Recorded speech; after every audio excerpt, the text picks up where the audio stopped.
Kids, have you ever played a game of hide and seek and thought you heard someone call your name, but it turned out to be just the wind? Or maybe you were sure your mom called you, but she was in a totally different room. Well, today we're going to talk about a boy who had something very similar happen to him, but the voice he heard was super special. This is the amazing story of a boy named Samuel. Our story starts a long time ago in a place called Israel. Back then, there weren't any presidents or kings like we have today. Instead, there were special leaders called judges who helped guide the people. Samuel was a young boy who lived in the temple, which was God's house, and he helped an old priest named Eli.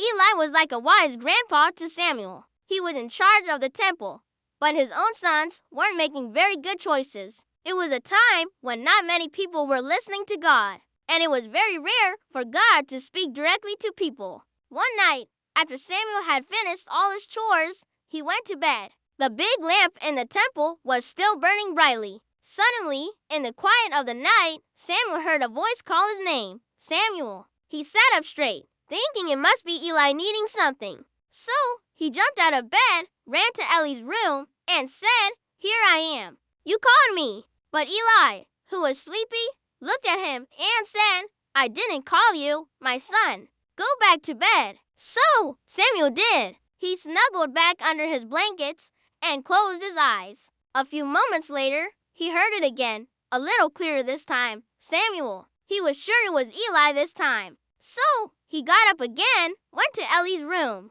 and said, "Here I am. You definitely called me." But once again, Eli shook his head. "No, my son, I didn't call. Go lie down." Samuel was probably a little confused, but he was a good and obedient boy, so he went back to his bed. He didn't know yet that it was God calling him. Can you guess what happened next? That's right. For a third time, the voice called out, "Samuel." This time, Samuel was probably thinking, "Okay, what is going on?" He ran to Eli one more time and said, "Here I am, for you did call me." Now, Eli was very old and very wise. As Samuel stood there for the third time, a light bulb went off in Eli's head. He realized it wasn't him calling Samuel. It was someone much more important. It was God. Eli looked at Samuel with kind eyes and gave him some very important instructions. He said, "Go and lie down, and if the voice calls you again, this time don't come to me. Instead,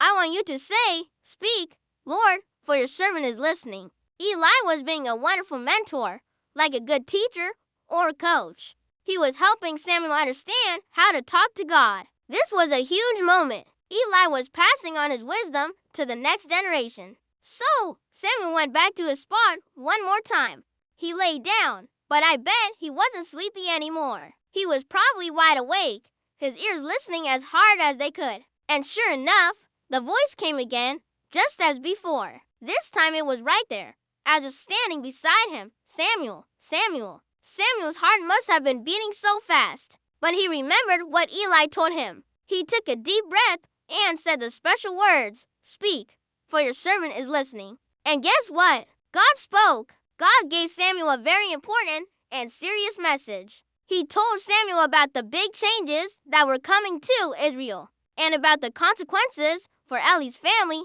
because his sons were not honoring God. It was a heavy message for a young boy to hear, but he listened to God. This was the beginning of his new job. From that night on, Samuel wasn't just Eli's helper. He was a prophet of God. A prophet is someone who listens to God and shares God's messages with the people. The next morning, Samuel was a little nervous. How could he tell his kind mentor, Eli, the difficult news God had shared? But Eli knew something had happened. He called Samuel and asked him to share everything God had said, and not to hide a single word. So Samuel, being brave and honest, told Eli the whole message. Even though the news was sad for him, Eli accepted it because he knew it came from God. As Samuel grew up, he didn't just grow taller, he grew in wisdom and in his friendship with God. Everyone in Israel, from one end of the country to the other, came to know that Samuel was a true and trustworthy prophet. When Samuel spoke,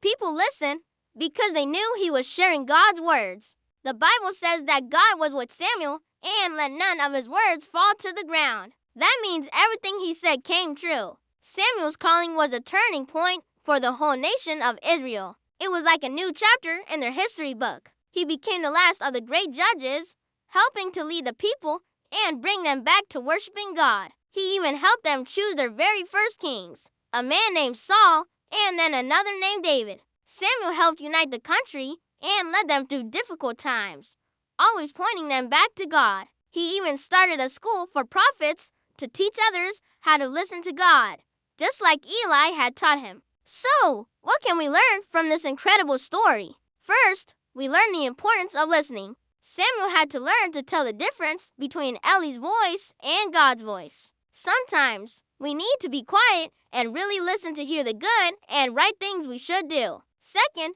it's so important to have wise people in our lives to guide us, just like Samuel had Eli. Our parents, teachers, and church leaders can help us understand things we don't know. And finally, the most important part, obedience. When Samuel finally understood it was God calling, he said, "Your servant is listening." He was ready and willing to do whatever God asked. Every time he obeyed, his connection with God grew stronger. His whole amazing life as a leader and prophet started with that one simple act of listening and being ready to obey. God can use anyone, no matter how young or old, who has a heart that is ready to listen and follow him. Just think about it. A young boy living in the temple became one of the greatest leaders in history because he learned to listen to God's voice. And the cool thing is, God still speaks to us today through the Bible, through wise people, and in the quiet of our own hearts. So let's be like Samuel. Let's keep our ears and our hearts open, ready to say, "Speak, Lord, I'm listening." Thanks for watching today, everyone. I hope you loved learning about Samuel. He's such a cool example of how God can use kids to do big things. Don't forget to like this video and subscribe so you don't miss our next adventure into the Bible. See you next time, and God bless.